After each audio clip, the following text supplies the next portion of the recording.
seja muito bem-vinda ao nosso segundo encontro do workshop Adoce Sua Vida com a Nutrifran. Nesse workshop você vai descobrir como fazer doces deliciosos e saudáveis, sem glúten, sem lácteos e sem lactose, para você poder comer doces sem culpa. E nessa aula eu vou te ensinar como fazer a substituição de uma receita tradicional para uma versão saudável.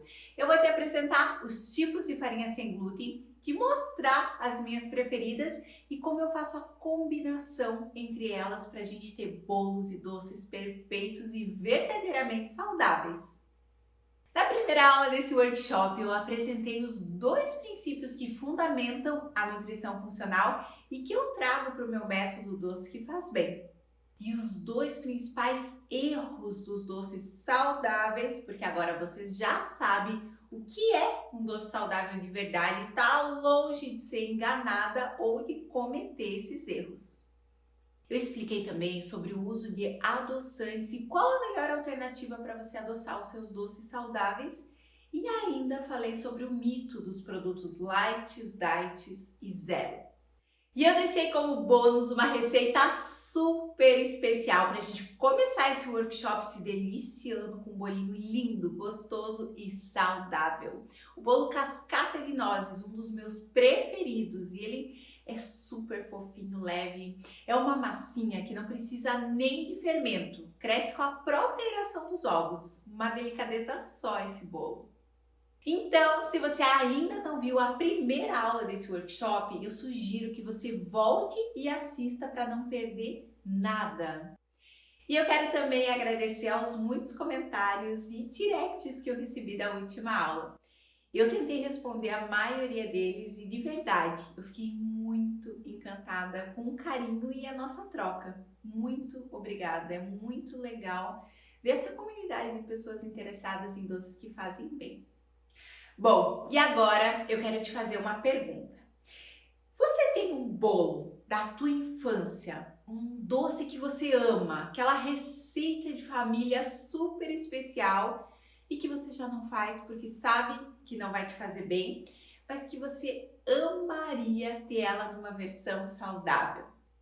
Bom, eu tenho. E se você também tem, saiba que você pode fazer uma versão saudável dela.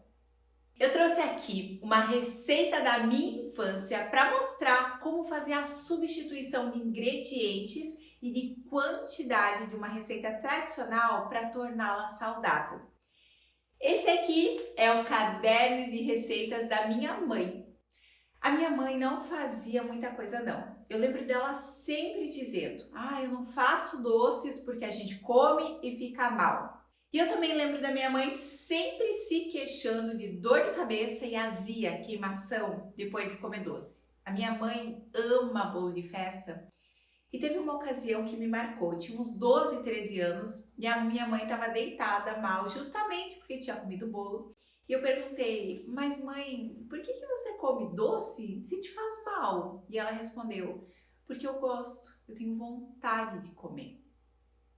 Parece tão simples, né? Mas isso ficou gravado em mim. E é claro que a gente tem vontade de comer doce. Doce é tão gostoso.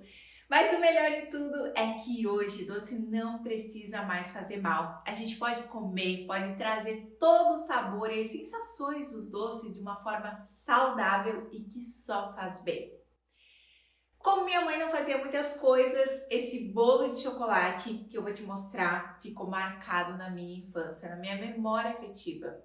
Porque esse bolo a minha mãe sempre fazia para mim e para o meu irmão. E eu lembro da gente comendo o bolo quentinho ainda, cortando na assadeira mesmo, e a minha mãe falando: não come bolo quente que dá dor de barriga. Ai, coisa mais gostosa, essas lembranças. Elas são tudo de bom, né? Dá um quentinho aqui dentro. E eu quis muito que a minha filha também sentisse essa sensação e que também tivesse a lembrança de um doce que trouxesse esse quentinho para ela. Um dia, a Maria era bem pequenininha ainda, ela tinha uns 2 aninhos. Eu liguei para minha mãe e pedi para ela me mandar a foto da receita do bolo de chocolate. E aí ela me enviou pelo WhatsApp. Eu queria fazer um bolo de chocolate saudável para Maria. Só que eu não queria qualquer bolo. eu queria trazer uma versão saudável da minha receita de infância para a infância dela. Porque eu quero que esse bolo para ela seja sinônimo de amor e que crie tantas memórias afetivas na vida dela como foi na minha. E essa questão da memória afetiva é muito importante quando a gente fala de doces, porque doce é carinho, doce é afeto, doce é amor, doce cria momentos e momentos que a gente leva para a vida toda. E eu fiz o bolo de chocolate em uma versão saudável para ela e ela amou. Aliás, ela ama até hoje, ela sempre pede, sempre quer fazer. É uma diversão e alegria para ela. E gente, tão bonitinha, ela falava assim: bolo de totoiate. A Maria quer bolo de totoiate. E eu vou te mostrar como eu fiz a substituição dessa receita. Mas antes, você precisa saber como trocar a farinha de trigo para fazer bolos sem glúten. Então, agora eu vou te levar para a cozinha do Doce que Faz Bem. Seja bem-vinda novamente à cozinha do Doce que Faz Bem. Aqui eu tenho várias farinhas sem glúten para te mostrar. Mas a primeira coisa que você precisa entender é que a farinha de trigo numa receita confere 3 principais características: maciez, estrutura e elasticidade. E quando a gente faz um bolo sem glúten, a gente precisa trazer essas características porque é um ponto importante para que a massa do nosso bolo fique super fofinha. Só que nenhuma dessas farinhas aqui unicamente vai conferir estrutura, maciez e elasticidade para a receita. Por isso que é importante a gente fazer uma combinação entre elas para a gente ter o melhor resultado para um bolo fofinho. E quando eu falo em bolos fofinhos, eu estou falando disso aqui.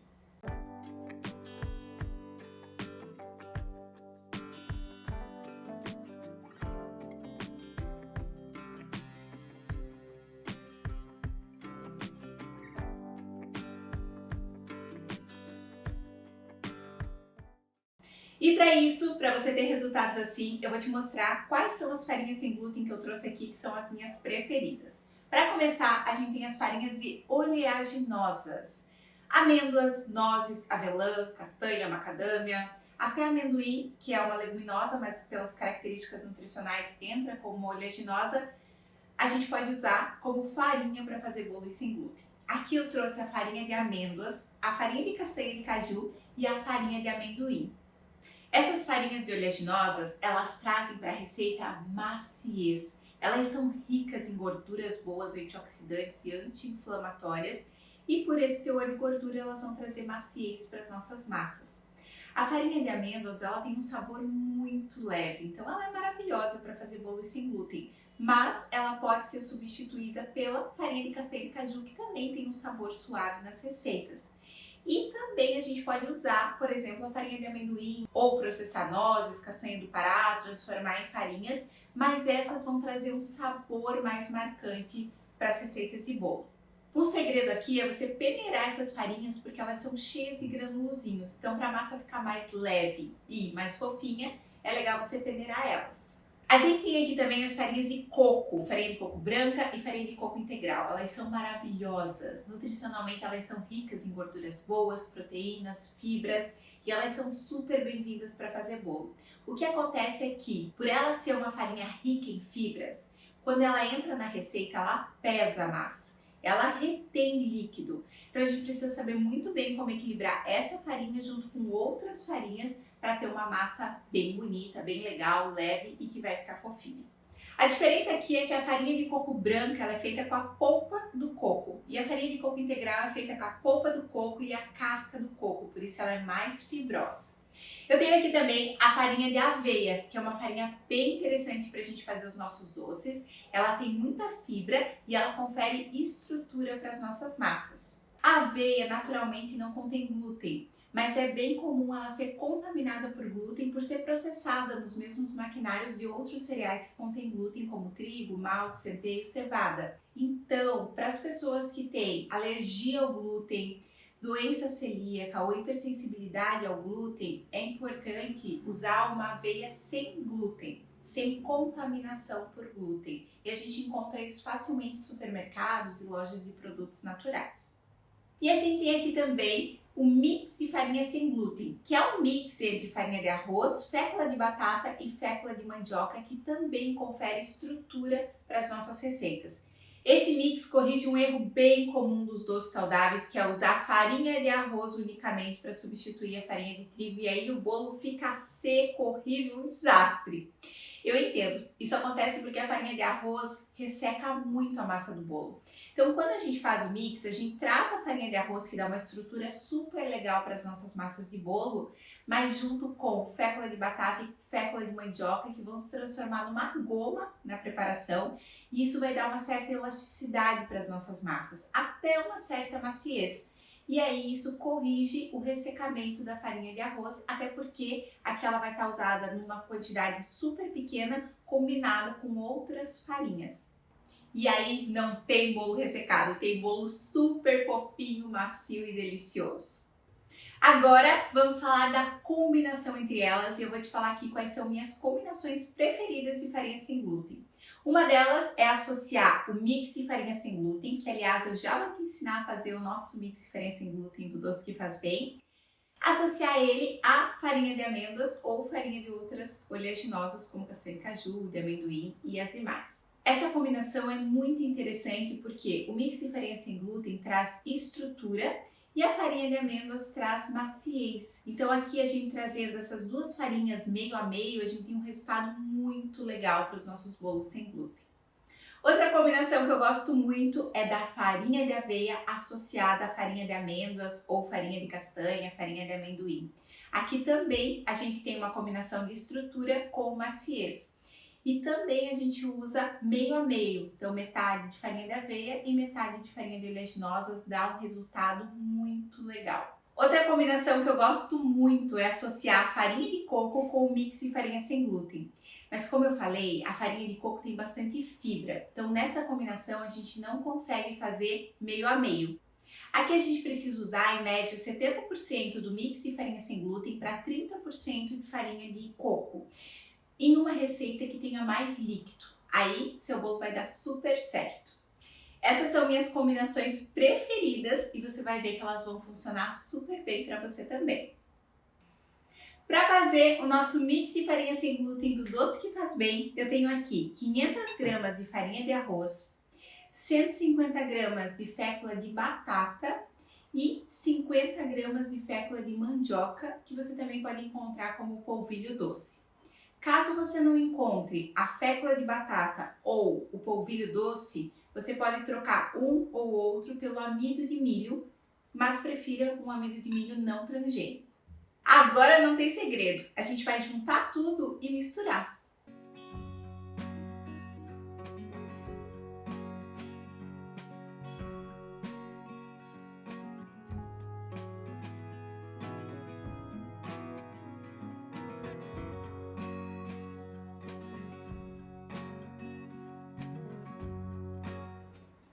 Prontinho, é só isso e agora você já pode ter o seu mix de farinha sem glúten para usar nas nossas preparações. E agora eu vou te ensinar como fazer a substituição de uma receita tradicional para a versão saudável. E a gente vai fazer isso substituindo a receita do bolo de chocolate da minha infância. Esse bolo de chocolate leva 2 xícaras de farinha de trigo, 1 xícara de açúcar, 1 xícara de Nescau, meia xícara de azeite, que no caso era óleo, 1 xícara de água fervente, 3 ovos inteiros e 1 colher de royal ou fermento para bolo. Primeiro passo aqui é a substituição da farinha. Essa receita leva 2 xícaras de farinha de trigo, que dá em média umas 300 gramas.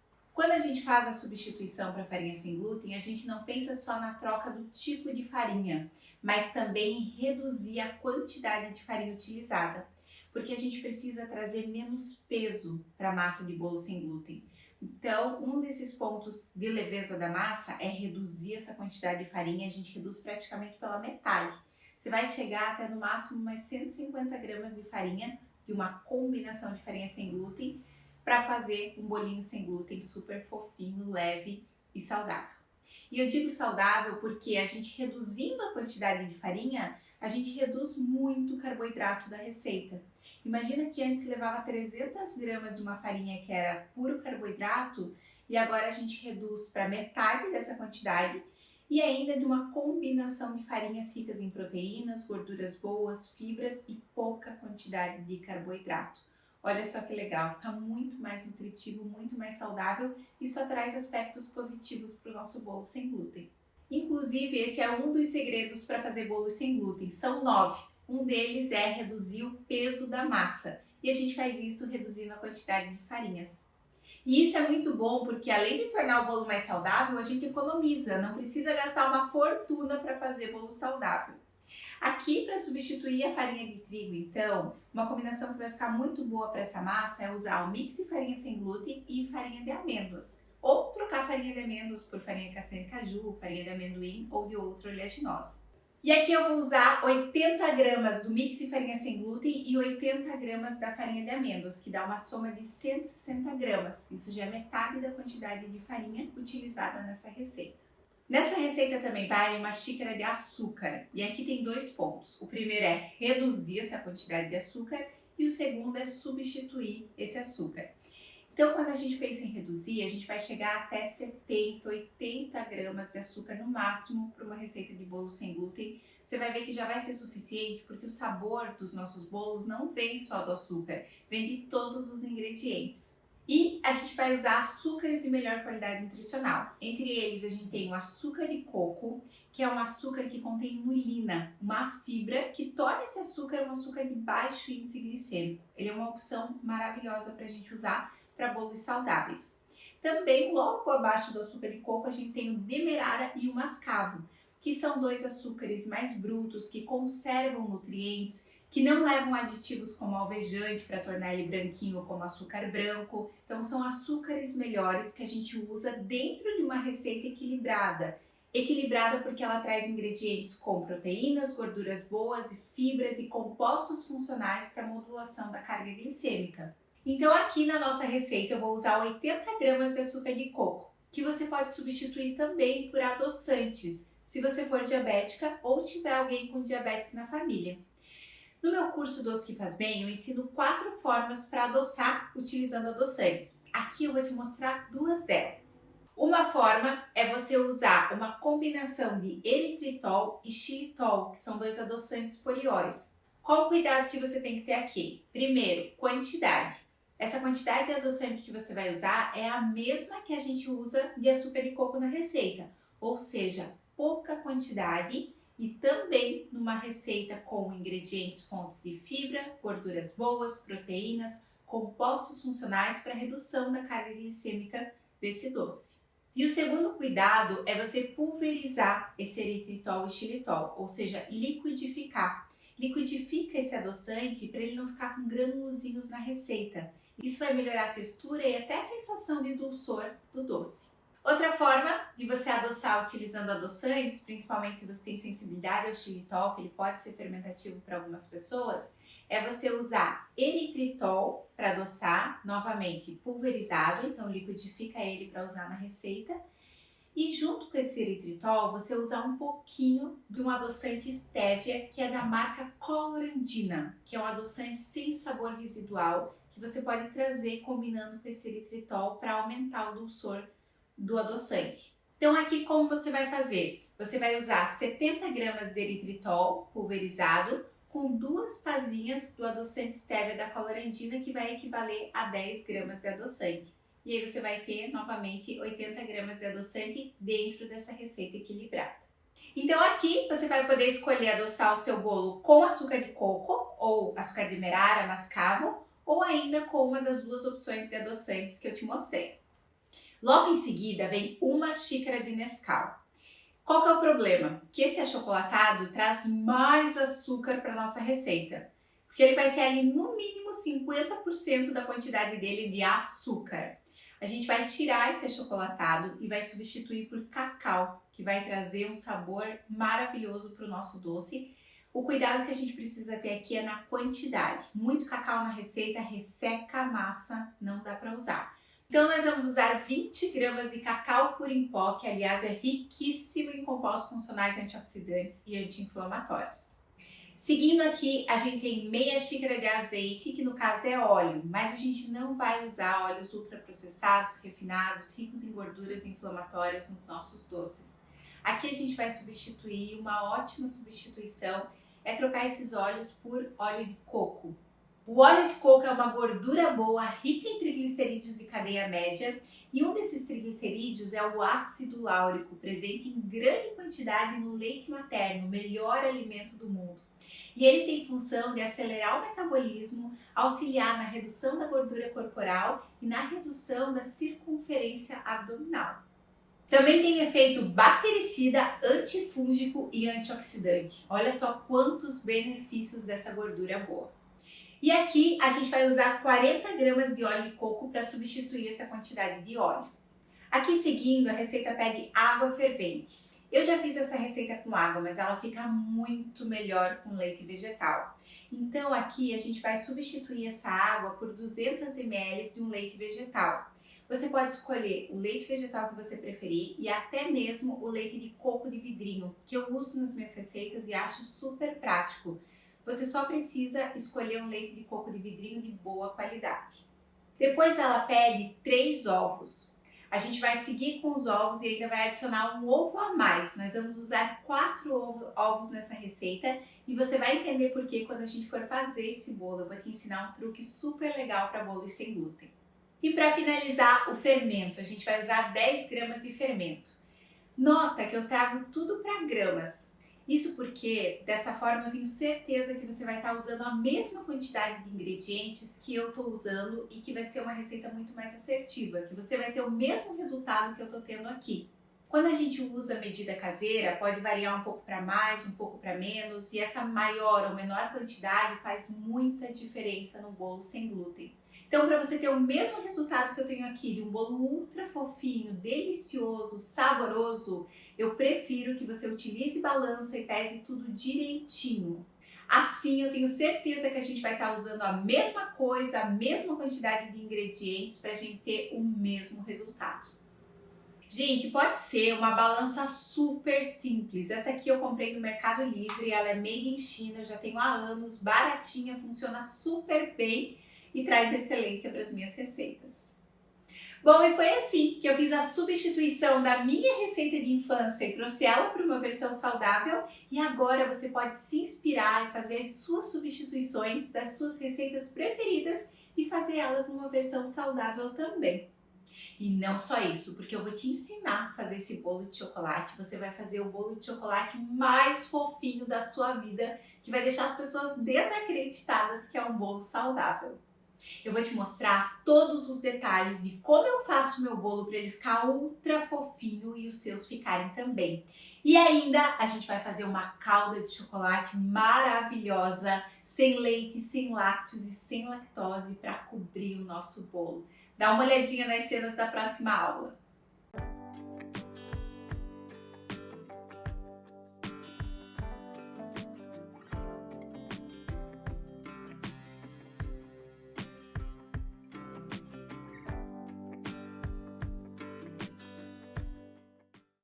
Delícia, né? Então não perde o modo de preparo desse bolo, porque eu vou te ensinar truques super importantes e ainda essa calda de chocolate maravilhosa que você vai usar para várias receitas. Agora, o que eu trouxe aqui para te mostrar não são os meus doces, mas os doces que as minhas alunas fizeram e postaram na nossa comunidade do Doce que Faz Bem. Dá só uma olhadinha.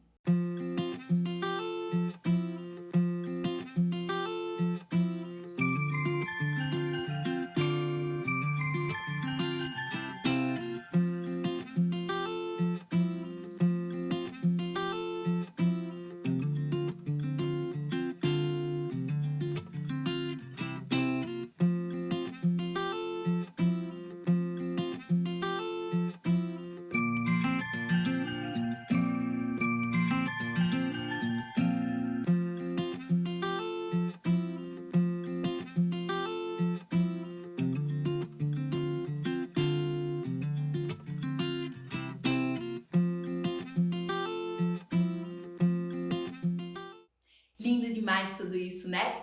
E os doces que eu ensino no meu curso Doce que Faz Bem já estão sendo feitos no mundo todo, literalmente. Hoje a gente tem mais de 4.000 alunas em todos os estados do Brasil e em 49 países nos 5 continentes do mundo.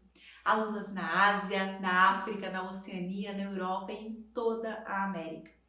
O Doce que Faz Bem é sem fronteiras, testado e aprovado ao redor do mundo e é com muito orgulho que eu falo isso. E é também por isso que eu digo, todo mundo pode fazer, quem já tem experiência em confeitaria ou mesmo quem nunca fez um doce antes na vida. Aliás, muitos desses doces que eu mostrei aqui para vocês foram feitos pela primeira vez pelas nossas alunas. Fazer doce não é dom, é técnica, é só seguir um passo a passo. E quem já desenvolveu essa técnica pode te mostrar o caminho e como fazer. E agora, para a gente finalizar essa segunda aula, eu quero saber, você está gostando de todo o conteúdo que eu trouxe aqui? Está aprendendo coisas novas? Responde aqui para mim nos comentários. O que você mais gostou de aprender aqui nessa aula, aqui nesse encontro? Eu quero muito saber. Falando em comentários, a gente está recebendo muitas perguntas sobre o curso Doce que Faz Bem. Quando abre a próxima turma, valores, condições, sobre a tão desejada caixinha presente do Doce que Faz Bem. Mas calma, o que eu quero aqui é que você aproveite todo esse conteúdo e tudo que vem pela frente. E eu tenho que te falar, o melhor está por vir. Na próxima aula, nós vamos fazer juntas o bolo mais fofinho da sua vida, que vai se tornar o preferido da família aí na sua casa. Lembrando também que tem a aula 1, onde eu apresentei os 2 princípios que fundamentam a nutrição funcional e que eu trago para o meu método Doce que Faz Bem. E também os 2 principais erros dos doces saudáveis.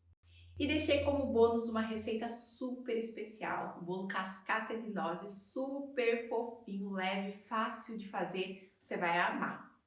Se você não assistiu, pode voltar e assistir. E se já assistiu, pode inclusive revisar tudo que a gente viu até aqui. E agora eu quero te pedir 2 coisas. A primeira é, junte-se a nós no nosso grupo VIP da imersão no WhatsApp. Se você ainda não está fazendo parte dele, você pode clicar no botão que tem aqui embaixo desse vídeo para entrar no grupo VIP. E ao se juntar a nós no grupo VIP, você terá acesso a todas as informações do workshop e da imersão Doce que Faz Bem que está acontecendo no meu Instagram. E a segunda é para você tirar um print dessa aula e publicar nos seus stories do Instagram, me marcando no @NutriFrancalef. Eu vou amar ver. E eu te espero na próxima aula com muitas novidades. Um grande beijo e até lá!